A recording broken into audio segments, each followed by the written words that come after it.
கருப்பு வைரம்னா ஒரிஜினல் கருப்பு வைரங்க. அதுவும் நான் ஒரு அவருடைய நெருங்கிய நண்பனா, எனக்கு அண்ணனா, எனக்கு கட்சி தலைவரா, என்னுடைய எல்லா கஷ்ட நஷ்டங்களும் கூட இருந்தாரு. அவருக்கு எந்த பிரச்சனை இருந்தாலும் நான் இருப்பேன். எனக்கு எந்த பிரச்சனை இருந்தாலும் எந்த நேரமா இருந்தாலும் எங்க கூட இருந்தவர். அவரு கூட நிறைய படம் நடிச்சிருக்கேன், படம் ப்ரொடியூஸ் பண்ணியிருக்கேன். அவருடைய ஓன் பேனர்ல கிட்டத்தட்ட 4 படம் பண்ணியிருக்கேன்.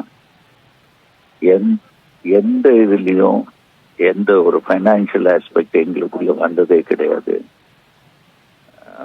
என்னால அவரை மறக்கவே முடியாது. என்னால மட்டும் இல்ல, தமிழ்நாட்டுல இருக்கிற அவருக்கு தெரிஞ்சவங்க தெரியாதவங்க அவரை மறக்கவே மாட்டாங்க, மறக்கவும் கூடாது. நிறைய படங்கள் பணியாற்றிருக்கீங்க, நடிச்சிருக்கீங்க, தயாரிப்பில் ஈடுபட்டிருக்கீங்கன்னு சொல்லும்போது அவர் பார்த்த அந்த தருணங்கள், ஏதாவது மறக்க முடியாத தருணங்கள் நிச்சயமா இருந்திருக்கும் இல்லையா? இது எனக்கு it's close to my heart, இது என்கிட்ட எப்பயுமே இருக்கும்னு சொல்லக்கூடிய சில மொமெண்ட் ஏதாவது இருக்கா?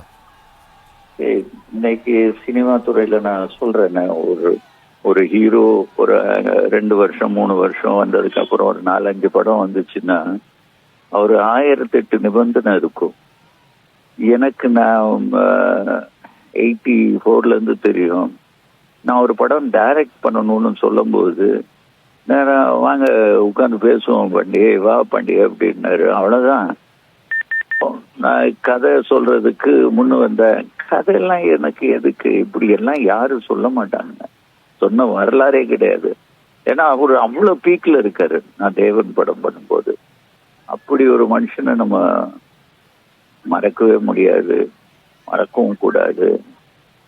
அவர் மாதிரி மனுஷன் எல்லாம் சான்ஸே இல்லைங்க. அடுத்தவனை பத்தி சிந்திக்கிறது, யோசிக்கிறது, தன்னை பத்தி கம்மியா யோசிச்சு அடுத்தவனை பத்தி அதிகமா யோசிக்கிறதுக்கு இன்னைக்கு யாருங்க இருக்காங்க? கண்டிப்பா.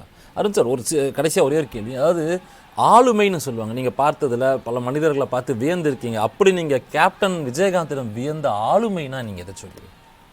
ஆளுமைன்னா எல்லாரும் என்னன்னா, ஒரு பிரச்சனைன்னு இருந்துச்சுன்னா அது ஒரு வேற யாராவது வச்சு ஒரு ஓகே அவரை போய் பாருங்க நான் பேசுறேன் அப்படின்னு சொல்லுவாங்க. இது அப்படி கிடையாது.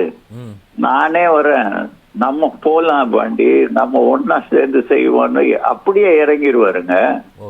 சோ அந்த மாதிரி இதெல்லாம் எந்த தலைவரும் கிடையவே கிடையாது. எல்லாரும் வேற யாராவது ஒரு சப்ஸ்டியூட் வச்சிருக்காங்க. இவருக்கு சப்ஸ்டியூட் யாருமே கிடையாது. எங்க படங்கள்ல செந்தூர் ரிலீஸ் பிரச்சனை அப்படின்னு வந்ததுக்கு அப்புறம் ராத்திரி 2 மணிக்கு போனாலும் நானும் அவரும் சுத்தி அந்த பிரச்சனையை நேரடியா சந்திக்கிறக்கூடிய ஒரே மனிதன் இவர்தான். அவர் இழப்பு பெரிய இழப்புங்க. நன்றி நன்றி நன்றி அருண் பாண்டியன், நன்றி.